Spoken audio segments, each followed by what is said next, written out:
रानी पंडा को धोखा देले कमेडियन गुडू अधारू पार्टी छाड़ी रानी को कले हटहटा। यात्रा जगत में पुणी थे आउ एक घटना को नहीं चर्चा जोर धरी। एथर चर्चार केन्द्र में अच्छा सिनेमा जगतर हास्य अभिनेता गुडू एवं यात्रा अभिनेत्री रानी पंडा। समय थिला जो सुजोग गुडू क्यारियर पर एक नुआ आरंभ बोली देखा जाइथिला। आज से सुजोग नहीं उठी अनेक प्रश्न। गुडू यात्रा किंबा कलाकार जीवन केबे भी सहज नथिला। अनेक कलाकार भली तांको मध्य निजर परिचय तैयारी करबा पई अनेक चैलेंज देई जीवाको पड़िथिला। छोट सुजोगरू निज अभिनय प्रतिभा देखाई धीरे धीरे दर्शकों नजर को आसिथिले। से हास्य अभिनय रे तांकर निजस्व शैली आउ तांकर मोटा शरीर तांकु दर्शकों पाखरे लोकप्रिय कराइथिला।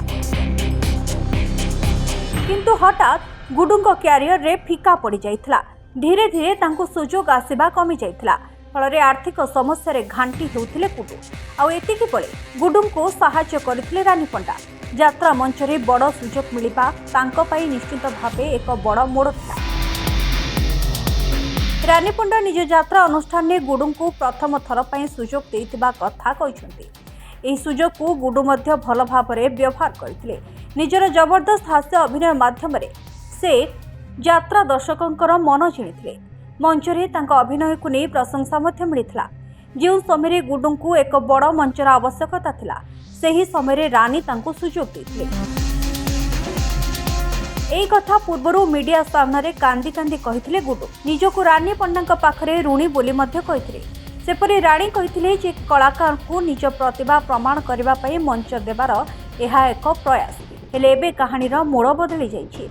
यात्रा सीजन शेष हेबाकु आ किछि दिन बाकी थिबा समय गुडू देह खराब थिबा कारण दर्शाई पार्टी छाड़ी चली जाइथिबा रानी पक्षरु अभियोग होइछि।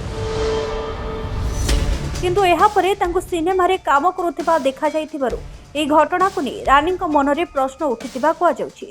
गुडू मझिरु पार्टी छाड़ी चली जिबार प्रभाव केवल व्यक्तिगत संपर्क रे पड़ी नथिला। एहार आर्थिक प्रभाव मध्य पड़िथिला रानी उपरे।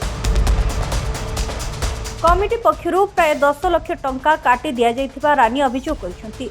एही क्षति तांको पई एक बड़ आर्थिक झटका बोली से कहिसंती। रानी अभियोग अनुसार जेतेबेले गुडू निज जीवनर कष्टकर समय दे गति करुथिले सेतेबेले तांको यात्रा मंच रे सुजोग दिया जाइथिला।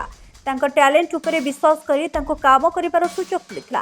हेले आज गुडू जेउ भली चिता काटिछंती ताहा सीधा सड़क रानी को एवं रानी पार्टी को प्रभावित करिछि। एहा मध्यरे आउ एक अभियोग सामनाक आसिछि। रानी कहवा अनुसार पार्टी छाड़िबा परे गुडू ओलटी रानी तांकु पैसा दे नाहंती बोली अपप्रचार करुथिबा अभियोग होइछि। अन्यपटे रानी कहिसंती गुडू ठारू तांकर टंका पाइबार अछि। रानी और तांको मैनेजर गुडू सह जोगाजोग करबाको अनेक थर चेष्टा करिथिबा सत्वे से फोन उठाई नथिबा रानी पक्षरु स्पष्ट करा जाइछि। ए नीरवता ही एबे विवाद को आहुरी बढ़ाई दैछि। तेबे ए पूरा विवादर सत्य कौन? गुडू प्रकृत में कहीं पार्टी छाड़िले? 10 लाख टंका काटिबार प्रकृत कारण कौन? एवं रानी उपरे गुडू लगाइथिबा अभियोग रे केते सत्यता रहिछि? ए सबु प्रश्नर उत्तर गुडू पक्ष सामना को आसिबा परे ही स्पष्ट हेबो। ब्यूरो रिपोर्ट, ऑलिव ओली एंटरटेनमेंट।